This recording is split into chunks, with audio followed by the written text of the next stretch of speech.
Hi, welcome to Write More Light. My name is Sarah. I'm here with the Midwest Writing Center, and this is a web series. If you are unfamiliar with the Write More Light web series, sometimes I give a lesson on something literary. Sometimes I interview someone awesome in the arts. Today, you are so fortunate, dear watcher, to not have to watch me sit here alone. Today, I am hanging out with Frederick Morden, who is a semi-retired former member of the executive board of Conductors Guild, ASCAP, Iowa Composers Forum, American Symphony Orchestra League. He used to be a music reviewer for the Quad City Symphony. He's a conductor, a composer, an arranger, an educator, and also a writer. Thank you so much for hanging out with me today, Fred. I know that you're maybe a little reluctant to do so, but I am thrilled. Well, I'm glad to see you, Sarah. I really enjoy our class that we have on Saturday mornings, and I'm really thrilled to hear what you have to say and what you have to ask. Thank you. I'm going to start out. I don't know if you know this, but I'm just going to preface it. I have no musical background. I love music, but I have never, I mean, I've held instruments, but that's really the extent of it. Um, so I'm going to have some real basic questions to start out so that I and any other person with no background knowledge will get a little more comfortable with today's topic, which is which is orchestra and how, the arts relate. So what is the role of a conductor? Well, let me give you what a modern conductor does, because over the years that it's changed. It went from being no conductor at all to being the first violinist was the conductor, to getting people that were holding a staff going like this, conducting, to Mendelssohn, who was probably one of the first conductors who actually was talking to the orchestra and helping them to interpret the music and to do things like give people a tempo and show them. But a modern conductor, the position, the work that a modern conductor does is extremely complicated and very time consuming and but a key thing, a key ingredient to the what's going on. My dog is making a sound here. The uh, how the music works, how the organization works, how you get players in through him or her, to evaluate them, to how they pick soloists to perform with them, how to plan, let's say, a 5-year plan to see where they want to be in 5 years and how they work if the conductor lasts that long, because these jobs are very, very dangerous to a certain degree. And most conductors who are good at it are that's what they want to do. They don't want to teach. They don't want to do anything else. They just want to do their job.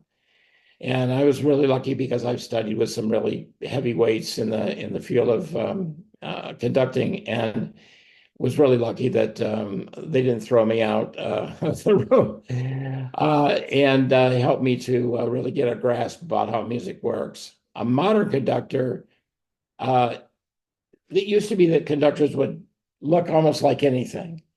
But now you have people who are conducting are schooled in conducting. So what they're going to be doing is, instead of just going like this to the orchestra, they're going to be doing a pattern, what we call a pattern. 1, 2, 3, 4, 1, 2, 3, a repetitive pattern.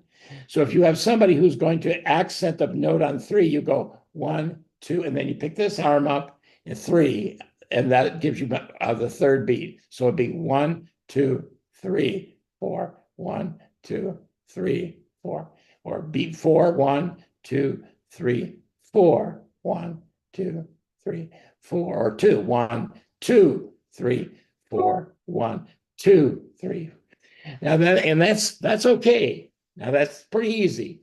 But now when you get into more modern music that is has compound meters, what they call compound meters, and they change every measure. 1, 2, 3, 4, 1, 2, 3, 1, 2, 1, 2, 3, or if there's another beat in there somewhere, 4, 5, 1, 2, 3, 4, 5, 1, 2. So that's the basic thing that conductors do. And if you're lucky, they're doing it with just this hand, giving the beat, because if they give the other hand up there, then it's a little harder for the players to know which hand to watch. If you're too loud, you might get this in your face. If you're too soft, you might be doing all that kind of thing. I call this making, a salad with the music. So, so that's the basic part of the conductor's job on the podium. Some of it has to do with personal knowledge or insight that he's studied and understands, and can explain this to the orchestra. I want you to move this accent here. I want you to do this over here, and that kind of thing. There's also then the political part of being a conductor, which is to go to receptions, speak at different clubs, and tell people, essentially to sell the orchestra to the public and what's going on. It can be that you're also investing yourself in new music. So you're looking for composers who are out there writing music and and you're being very careful about who you're picking to come in and work with your orchestra, because you want the audience to relate to that music. And some modern music is so complex, let's say, that's a good word for it, so complex that the music itself you cannot penetrate it from the point of view of being a listener.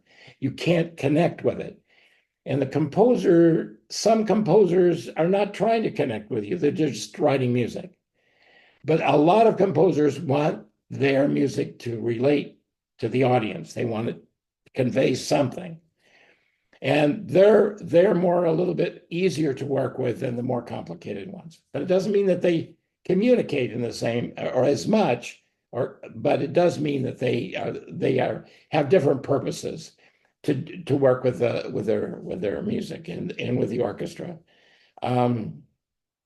Sometimes you have more than one job. You you work here, let's say in the Quad Cities, and do the Quad Cities Symphony in October, and you're doing somebody else's New Jersey Symphony in November, let's say. So you're running back and forth. There was a period of time when I lived in Vienna, where I was also doing orchestra in Washington, D.C. So there would be times when I frankly didn't know whether I was supposed to eat, take a shower, and you can imagine all the discrepancies, you have in terms of getting along. And I would be on the plane going along, studying a score, trying to prepare for the rehearsal on my way, let's say, to Washington. And so there's that aspect of it as well. I really enjoyed that. I just couldn't withstand the rigors of it, the energy that it took to do that, and to not fall asleep on the plane or whatever, but to stay connected with my work.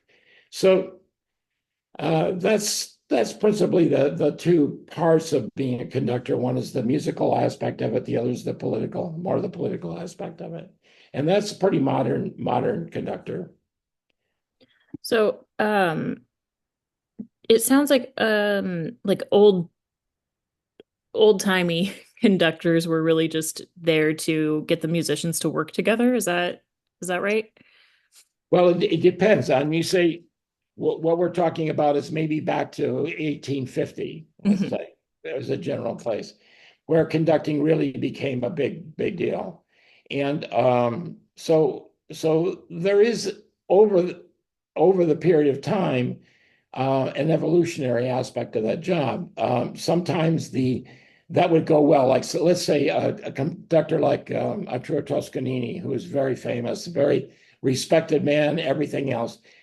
Many of the musicians didn't like him; they hated him, or whatever. Or like Fritz Reiner, they would make, because he was just too demanding.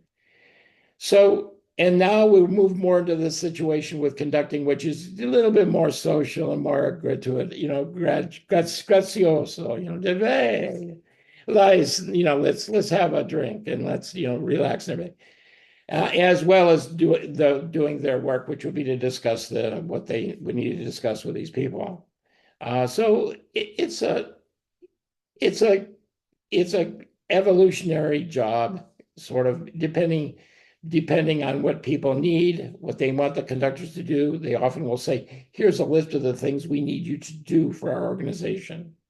And you look at the list and you say, "Well, I can't do that. I don't, I can't. I will not be Santa Claus on Christmas. I will not dress up as Santa Claus and do that. I will not do that." But I will, conduct the ballet. You have a ballet company along with the orchestra. I'll be glad to do that. You negotiate what your duties are, what your job description is, and that job description can vary very much depending on how much the orchestra wants you and how much you want them. So it's very much a marriage in that respect. Cool. That was a surprise. I guess like obviously it had to start somewhere. But that was just a surprise for me to hear how much it's changed. Yeah. Um, no, before I get back to my like original line of questioning, how are these jobs dangerous? There's a joke, not a joke, a story or an expectation that most conductors will last about no more than 7 years in one position, which means you're constantly moving. You're like in the military and are constantly moving. Uh, Usually they will have you audition and give you a year of sort of to see how you do and see how the orchestra responds to you, the audience responds to you, and all that. Um, so it takes a little bit longer period of time. You have to understand that the most important thing that happens with a conductor is that they are the center of the universe as far as decision making and what goes on. Because if the conductor can't do it and they can't believe in it, you don't want to have the orchestra and the conductor unhappy with what they're doing. So it's a complicated thing from that point of view. More modern conductors, we've gone through a period where we've had a lot of young conductors, relatively young conductors like Leonard Bernstein and other conductors that were young and got a lot of excitement and all that kind of stuff. Now they've gotten older. Some have died, and some of them gone away. Some of them sit on a chair in the conducting, on the podium and conduct from there because they can't walk So there's that. Now we have a new host of young conductors who are in their late 20s, early 30s, and who are out there stirring up the pot, getting people interested in what's going on.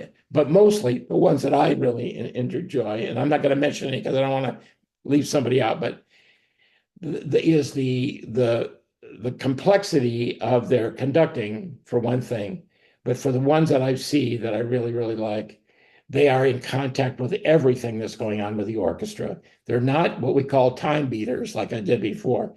They are in the music. They are there with you as a player. Here's Sarah. Boom. Yeah, there. Very good. So the different characteristics of conducting play a big role in whether or not they're chosen, whether or not they make a relationship, and whether or not they can, what they do. Thank you for indulging me on that one. Um, next, I'm gonna go back to my regularly scheduled questions. How did you get into the orchestra? You mean as a conductor? Because I'm also a composer and arranger. Uh, whatever came first, I was gonna ask separately about how you got into conducting. Are you not a musician yourself? Oh yeah, Excuse me, let yeah. me rephrase that. You're obviously a musician. Do you not play an instrument? Yes, I play most of them. So, and that's a lot of to do with the fact that I'm also a composer, and you don't want to write music for somebody who can't play them because the Right. music is bad. But I wrote my first piece when I was in high school in 11th grade, I think something like that, 10th or 11th grade. And it was called Tribute to a Matador. So it was a piece that I wrote as a tribute and a uh, gratitude to the guy who first started out me in music when I was in elementary school.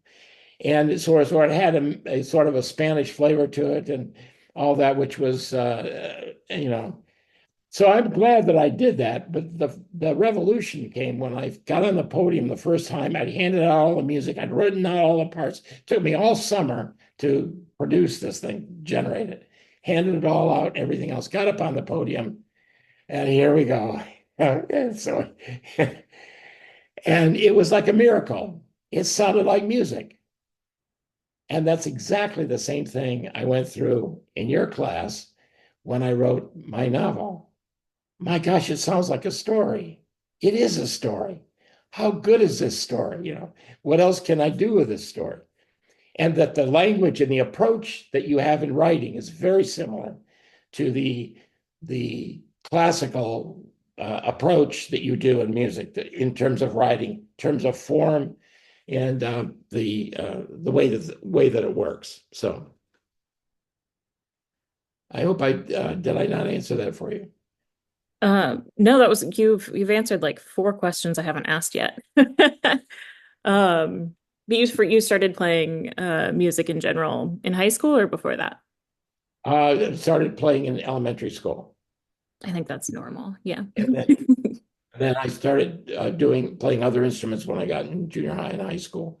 And by the end of the time in high school, I knew what I was going to do. I knew I was going into music in some kind of thing in some way, and I didn't know how it was going to last or what it was going to do. My father made a really interesting deal with me. He said, if you want to go to college to become an attorney, I'll pay for it. If you want to go to college and be a musician, you're going to have to pay for it. And so I did. I worked midnights and I did all kinds of stuff and worked different jobs and everything else so that I could go to school and study music. When I was about 40 and conducting a concert with the Baltimore Symphony, I asked my dad to come to the concert. And he came with me to the rehearsal. And I told the manager, I said, I want you to seat my father in the violin section. So my dad went and sat in the violin section. I got on the podium. I ran the rehearsal. We finished the rehearsal, and walking out with my dad to the car to go back to the hotel and all that. And he said, I had no idea that's what you did. And I said, I know. But I said, I don't think you could survive an audition for my orchestra. So anyway, it was a big moment for me because it was the first time I had my father actually looked at what I was doing and said, that was really incredible. He said they all did exactly what they are all very polite and doing. I said, yeah, that's right. That's what I expect. So I love that. I love that you got that in the end you got him. yeah, That yeah, makes I me did. happy. And I always introduce every time they go to a concert, I would always introduce them, my parents. And that always seemed kind of strange because here we are about ready to play Brahms. And what is the conductor doing here? Parents, So, but it meant a lot to me, and I know it meant a lot to them too. You know, this is something I see a lot in the work that I do is that young people are just constantly discouraged from pursuing the arts. And it's kind of encouraging to me to know that it has always been that way. I think, we wouldn't survive as a society, as the humankind without the arts. Like we know that all of our entertainment comes from the arts. Um, but to know, someone as successful in his field as you also was discouraged that way. Someone who not only had such success in their field, but also has since retired. So it's yeah, no, that's really encouraging to me that this isn't a new phenomenon, and also art wins. Right. And I don't know what your experience has been with with literature in terms of having people come to poetry readings and things like that. But I know that the boards of symphonies are so critical in terms of building up revenue and resources that can generate interest in the orchestra in the community. They have youth orchestras. There's a fine one here in the Quad Cities. I conducted a youth orchestra, two of them. And so, you understand that that's where it starts. So those people who are critical in the organization of something like this are in the forefront of it in organizing it and keeping it alive by doing it. And the good thing is that if we can get them in there and have them experience it, then the rest of it takes care of itself. It's up to the conductor to provide a performance that is moving and generates excitement within the people who are there listening, whether they're tots, going in there and listening to them do a recording of music, conducting the music for a movie or a character or something like that. Uh, or an old guy like me who goes in there to hear one piece that I'm really curious about what this conductor does with this. So I'm sitting in there as both a listener, but also somebody who knows what's happening with the music and with the conductor. As a scholar. Yeah. Yeah. That excites me a lot because that's something that I do when I just reading, I'm reading this right now. Actually, fun little shout out. This gentleman, Ben Miller, is originally from Davenport. And when he was in junior high school, went to the Writers Studio group at the Midwest Writing Center. Um, I'm reading his book, obviously, because he's a writing center guy and I want to be involved. But like I'm reading it because I want to read his story, right?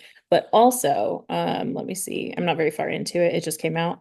Um, I'm like, oh, what did he do in that sentence and how can I steal it? Like, I need to understand what's happening here. This is so beautiful. So it's encouraging. My sister's a painter, and she and I lived together for a little while as adults. It'd be funny if I was like, when we were 5.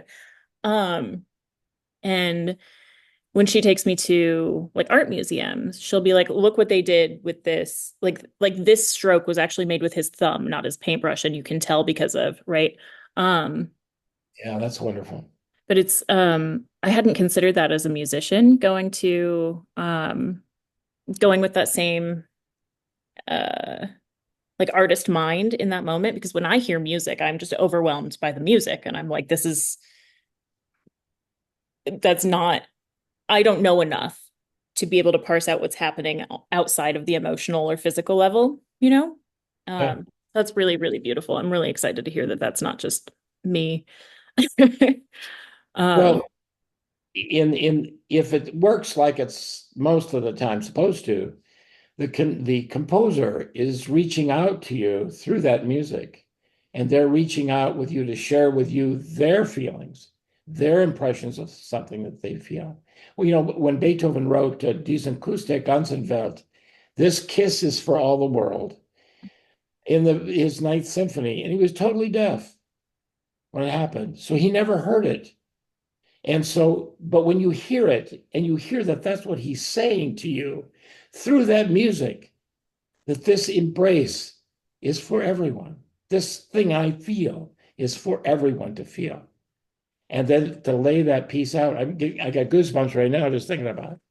So the challenge is for people to investigate, to look, to have enough time to have that experience happen to them, whether they're looking at a painting and being told that a thumb made that impression, as well as a fingering, let's say, of a clarinet player, or a flutist or a trumpet player. You said know enough about to say, no, no, no, use the first finger, fingering for that note.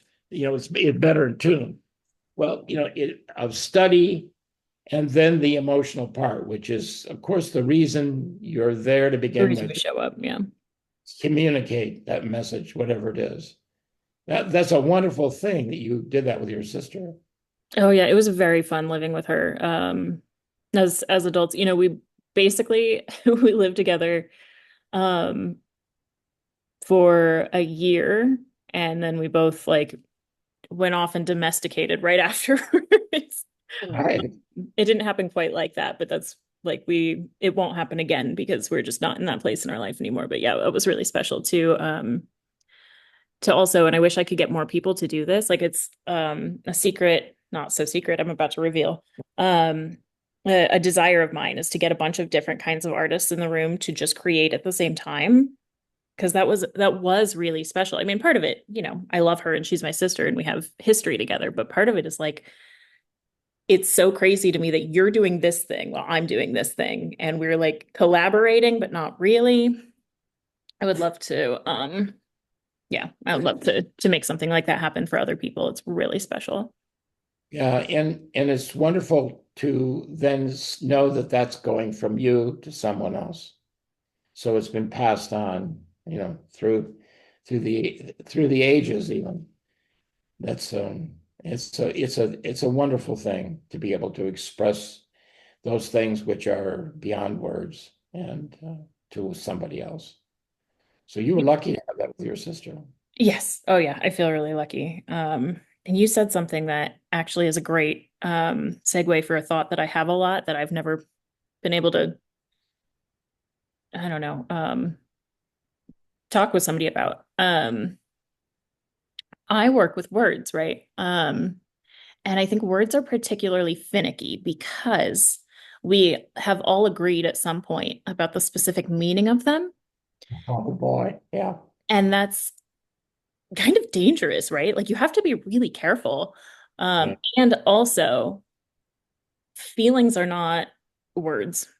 So you do your best to convey a feeling in words, and that feeling may well be better expressed through music, through dance, through clay.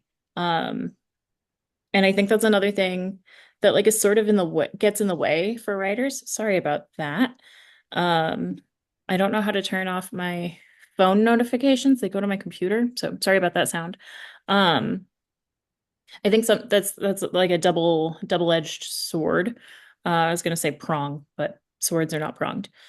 Is that first, once we try to express in words, like we can't take it back, like if you get something out of my painting that I didn't put in there, or like I want to pretend I didn't put in there, I can deny it all day. But if you take my words, I can't say I didn't say them. Mhm. And I think that intimidates people. I see a lot of people at the writing center who like they want to write nonfiction, they want to write a memoir, but they're afraid of the consequences of that. And of course, my advice is always the same: like write it first, worry later. Clearly, a story wants to come out of you. Um, but I think it's also something that so I think that it's a double-edged sword in that it's difficult to put things in this specific language. And also, it's something that we need um, because it is how we communicate with a little more preciseness. I don't think necessarily that we're conveying our feelings exactly, but we are able to exactly extract the meaning. There was meant to be a question in there. Well, let me What tell is your you, rebuttal? in the old days, and I'm talking about very, very old days, when the church in Rome was a big deal in terms of music and the beginning of things. They had things called Gregorian chant that just men would be singing and all that kind of thing. Well, there was a conflict between the words and the music. If you had a consonance in the music that was comfortable and nice and everything else, you couldn't put a negative sounding or negative meaning word with that consonant.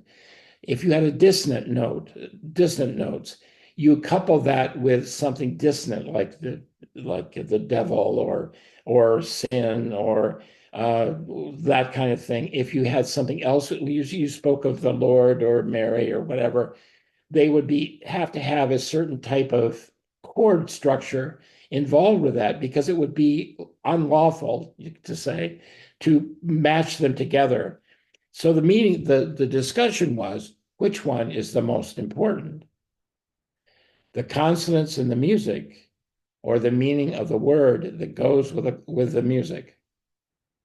And so that went on for quite a while actually, before they finally decided, well, It all means the same thing. It's all going to be, useful. And we need to have them work together and see if they communicate something. So you are right in terms of the fact that words are difficult to work with. I know, I understand that, especially with music and having written music with words, songs, and other things. It's very difficult. Um, and the other thing is that words can be other meanings as well. So can notes. Notes can have other meaning. And the way that they're grouped with other notes can convey something that's comfortable or something that is uncomfortable. So the connection between language and music is very, very close and evolves. And lots of the terms that we use in one are applicable for the other. If you say Renaissance music, or let's say Baroque music, well, you say, well, it's very ornamental. The frames, the inspirational aspects of the painting. Well, you can use the same words to describe Baroque music. It's very ornamental, very ornamental, and it reaches to be spiritual and grander, very grand. And you look at the paintings, and these things happen.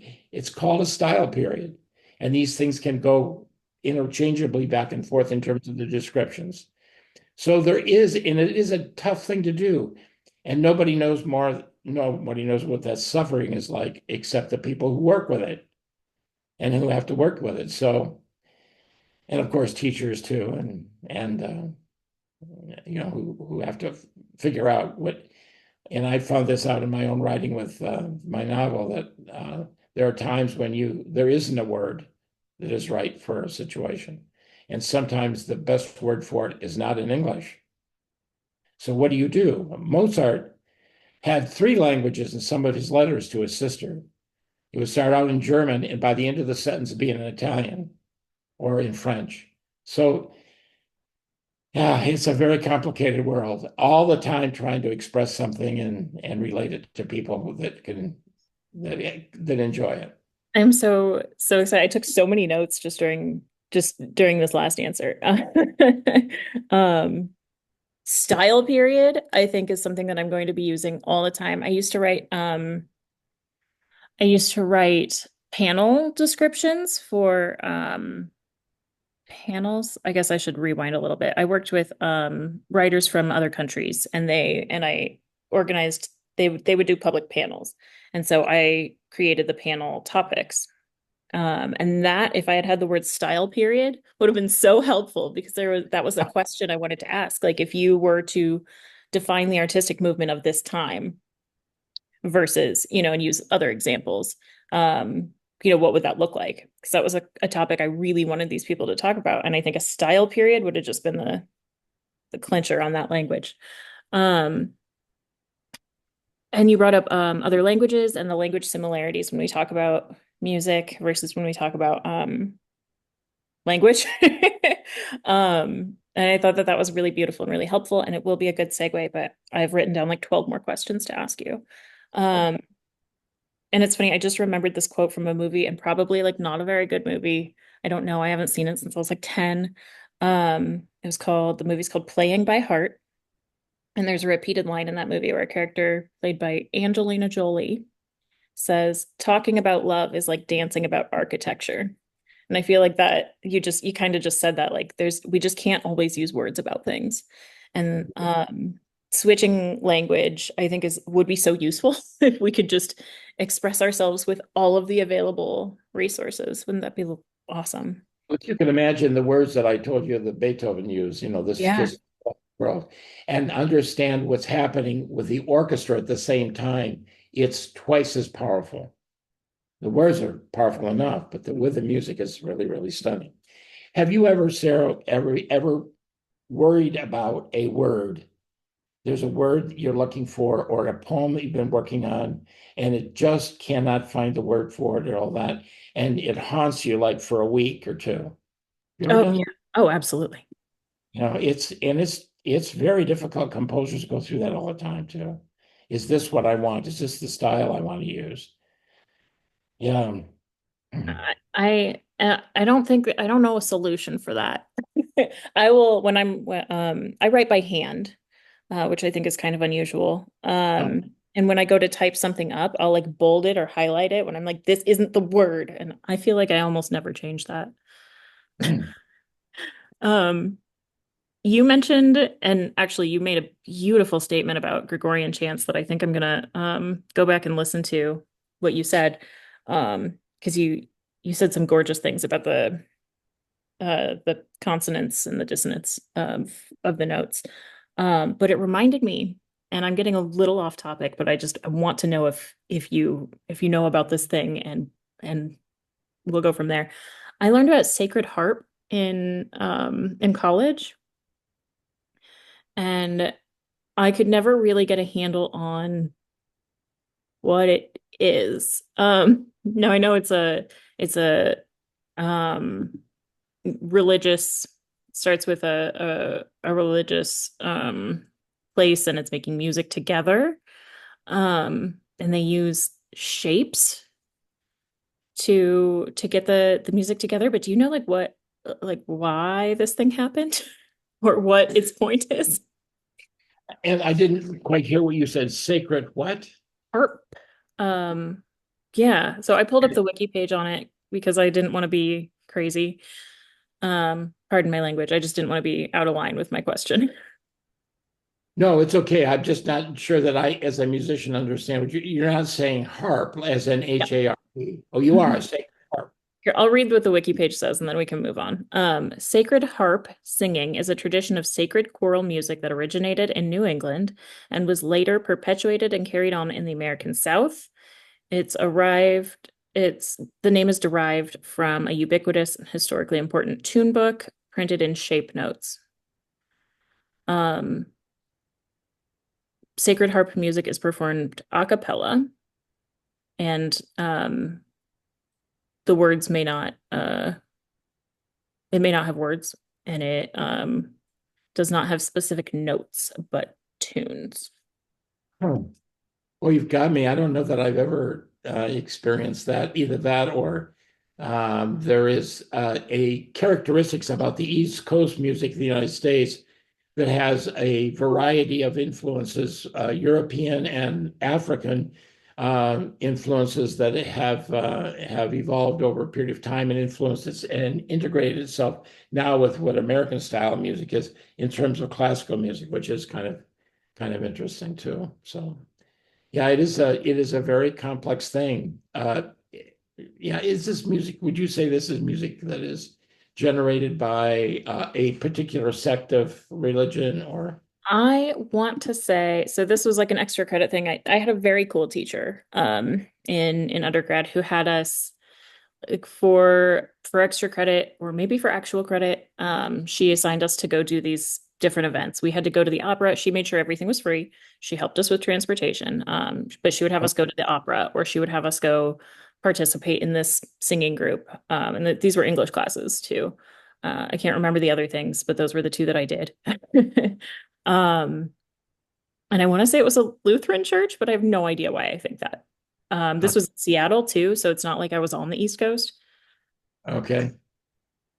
but we can worry about that later. Let's get back to you. Yeah, so we have been talking a little bit about places where these two art forms have so much in common. I think what I would call a plot in in prose would be a lot like a movement in music, although I'm not totally sure what a movement is. Will you tell me? Well, I think theme might be a good word to use too, also to be parallel with spoken language. Um, a movement is can be a lot of different things. It can be fast, slow. It can be exciting. It can be romantic or classical. It can be in terms of style and everything else. The thing that is interesting to me about themes and this kind of thing is that in what's happening now with music, and I'm not sure what's happening in literature. I'm imagining that it's probably the similar thing, is that music now is a mixture of different styles. Classical music, I'm talking about art music, and the idea of having specific things like movements, which is a you can think of it as a paragraph. You have sentences, there are themes and everything else. A big paragraph would be what it's more like. And so that's what a movement is. A movement can be like what it is with Mahler, which could be 45 minutes for just one movement, that kind of thing. Or it can be very short, depending on there's it's movement is a demarcated area of music, as just as a paragraph would be in language. That was so amazingly helpful. Thank you. Sure. I think, and this is just like a strongly held belief, and I could be wrong. But I really don't see much difference between the art forms except for the medium that we use. So it's particularly exciting for me when I get to talk to somebody who's more familiar with a form that I'm less familiar with, which is all of them. I just haven't had, I just haven't really indulged in other art forms. Um, and so this is one of my favorite things. And I wanted to touch on, and we really already have, the similarities between, I'll say, conducting or writing music, and conducting and writing literature. I love using this word conducting, and I think I may in the future because it is obviously very different, right? When one conducts, there are many musicians in front of you who are working on a shared project. Um, and usually when I'm writing, it's just me. But the idea that we are conducting something bigger, I think is really, really special. I'm going to be playing with that. Um, but now I want to move on to your writing. So we met because you come to our writer studio group, and you've been working on a novel about a young man who becomes a conductor. Um, had you never said this to me, I would never have thought this. I would never have believed this. But you have said you don't think of yourself as a writer. Um, are you willing to talk about that a little bit? Sure. Just what Yeah, did I you mean, want? I would think, well, first, I always say if you write, you're a writer. Um, which shout out to Ryan Collins, our director. He says that, and now I say that. Um, your writing has finesse. It's got you've got characters who develop. You've got a plot. Um, so that's a surprise to me, and I guess I just like to bring it up. Um, so moving into your novel, it sounds like you might be familiar with a young man's journey to become a conductor. But can you tell me either about the character's name's Wyatt, either about his journey or about your journey to create him? Mhm. Well, I think most writers of fiction, probably you could say the characters are somewhat autobiographical. In other words, these are characters that are bits and pieces of either people that I imagined, or people that are bits and pieces of people that I've met before. No, some of the characters are completely fictional. Um, but when I thought of so some of the experiences that I've written about in my book have were experiences I experienced as a composer and as a writer and as a conductor, and so for me, like with music, you can't really separate the feel of the music with the feel of the composer. You can't really separate the feeling of an author from the feel of their product, the book that they write. And I went through the same thing with starting to write my novel as I went through in high school with the music that I was working on my first piece, Tribute to a Matador, and that was to read it or to write it out and give it to my wife and have her read it and have her answer this question. Does it sound like a story? Does it sound like a story to you? Does it sound like somebody wrote that and everything else? She said, yes, yes, of course, of course. And I said, it isn't, of course. It is something these people did not exist. When I go to my Saturday morning class, they're talking about somebody that doesn't exist. And it just blows my mind when I did all that to think that you can become so emotionally involved with something that was fictional in their thinking. But then my wife said, well, you do that all the time with music. I mean, what does music mean? And I said,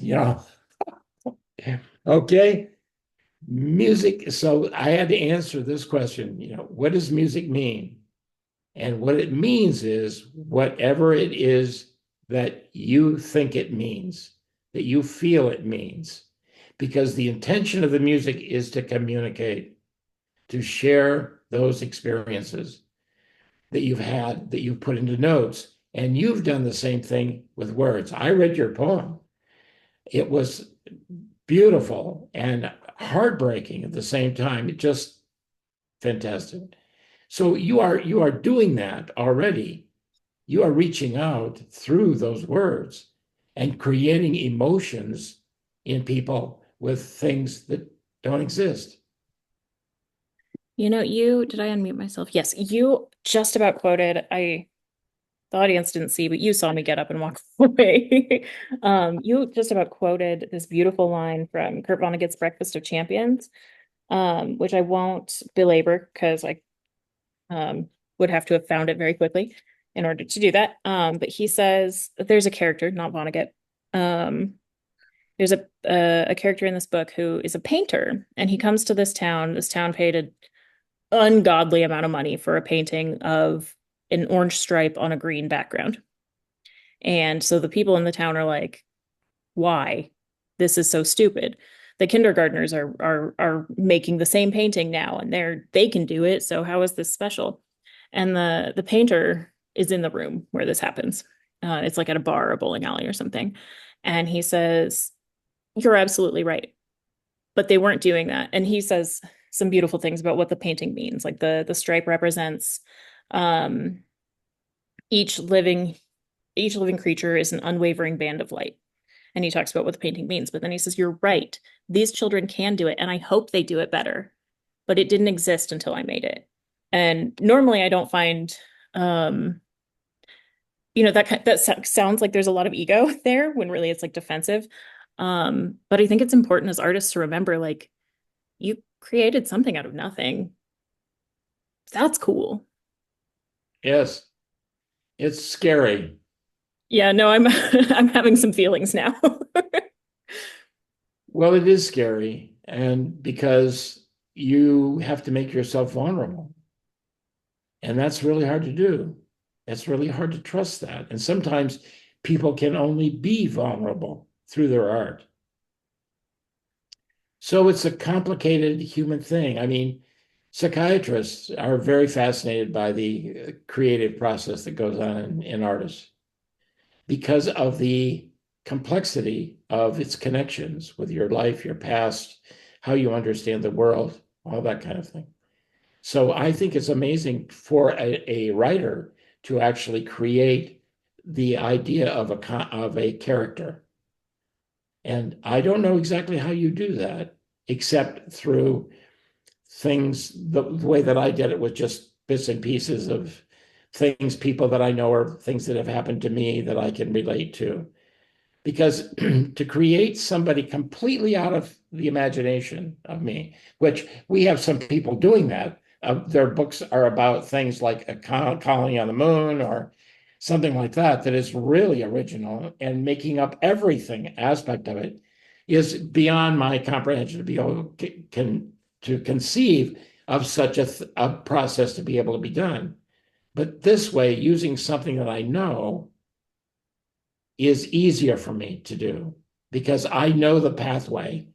I know the path of the characters. I know the pathway of my story and all that. And all I have to do is get it down as fast as I can of where it is and how it works. That's about as good as I can do. But boy, you have really, really tapped into some beautiful things, some very moving things in your use of language, in the moves, things you've shared of your own life.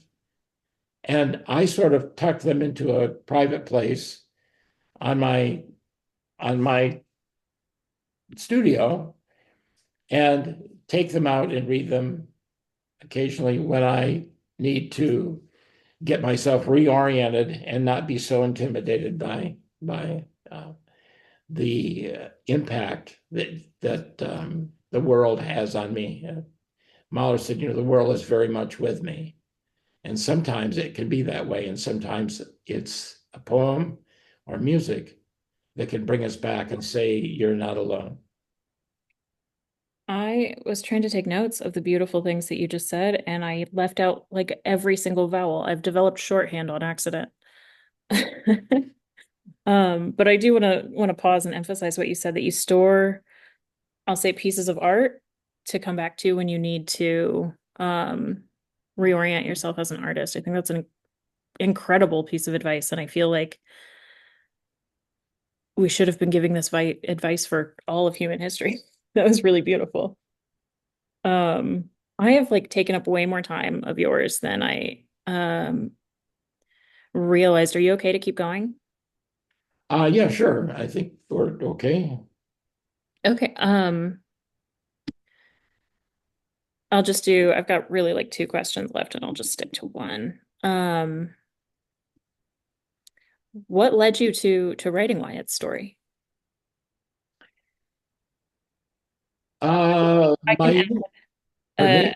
I can add as a response to sort of what you were saying about characters. I think that as artists, we sort of intuit that things need to happen, and I think that's valid enough.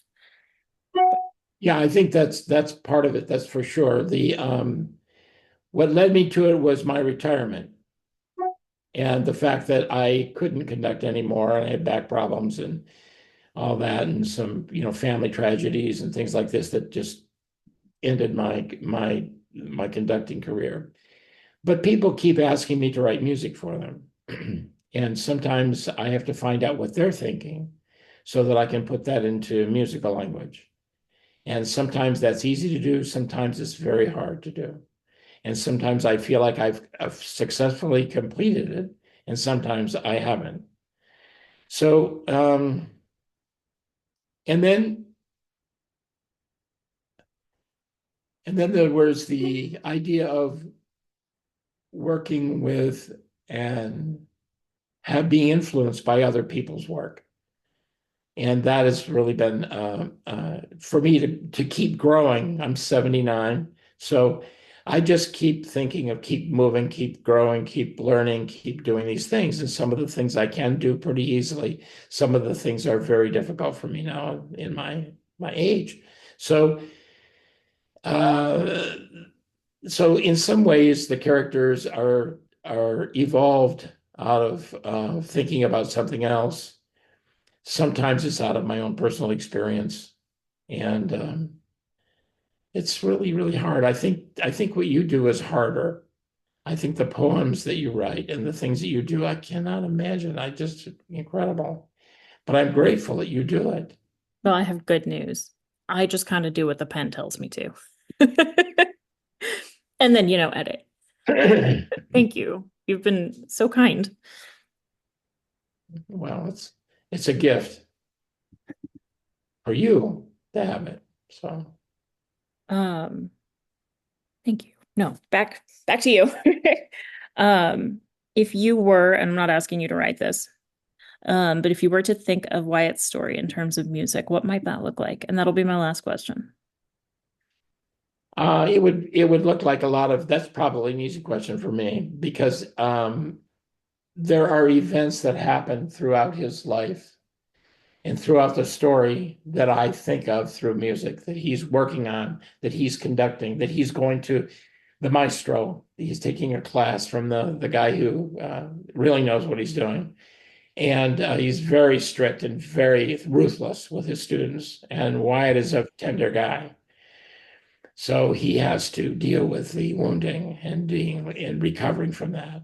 And that's exactly what I just said, the previous paragraph about what I'm going through and my retiring and the things that have happened in my life. So it's good to be tuned in to your own good parts and your own struggles and accept them.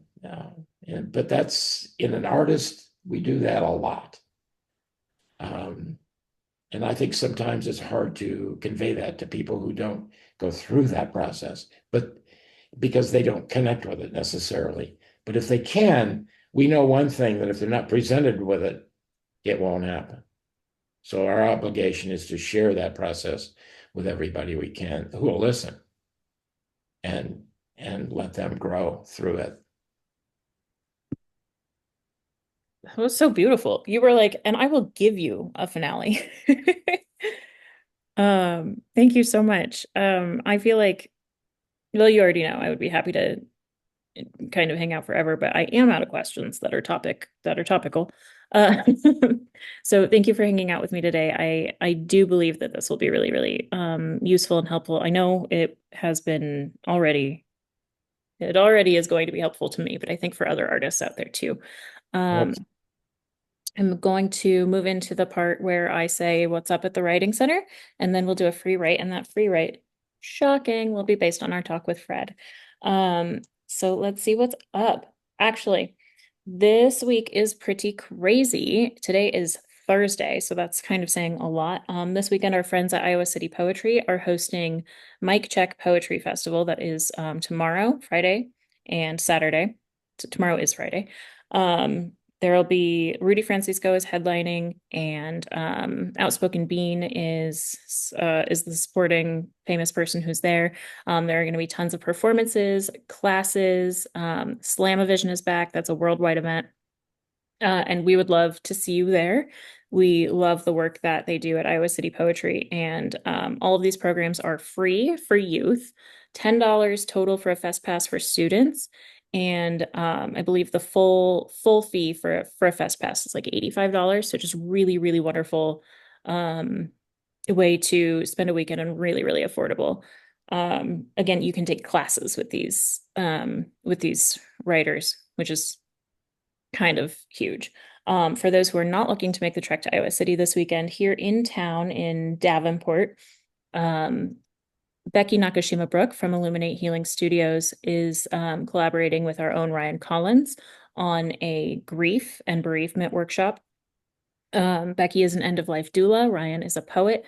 Becky will lead us through healing exercises and grief exercises, and Ryan will lead a little poetry lesson that'll with the goal of helping us process all these difficulties and helping us sort of um feel okay in our grief, if not okay in general.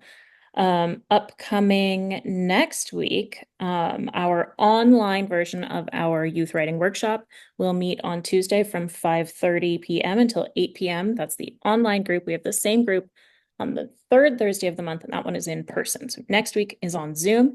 You can find the link on our link tree, or by emailing me, or by checking any of our socials. What else do I have coming up? We've got Writer's Studio is back the first and third Saturday of every single month. The next one will be November 16th. That's from 11 a.m. to 1 p.m. We've got that in person and online. Again, those links are everywhere if you want to join the online group.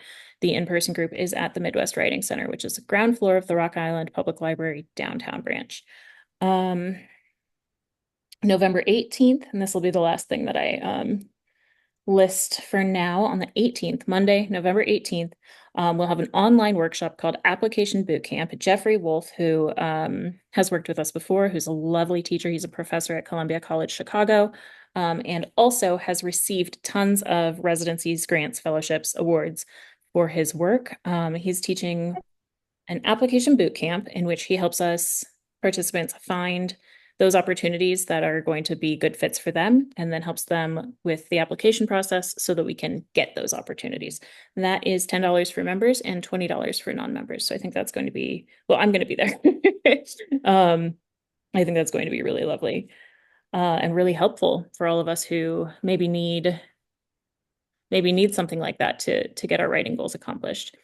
Um, our prompt for today, I want you to imagine that you are using music as your guide for writing whatever it is that you're writing. So if you put your, and this is going to be a little vague because it's an abstract concept.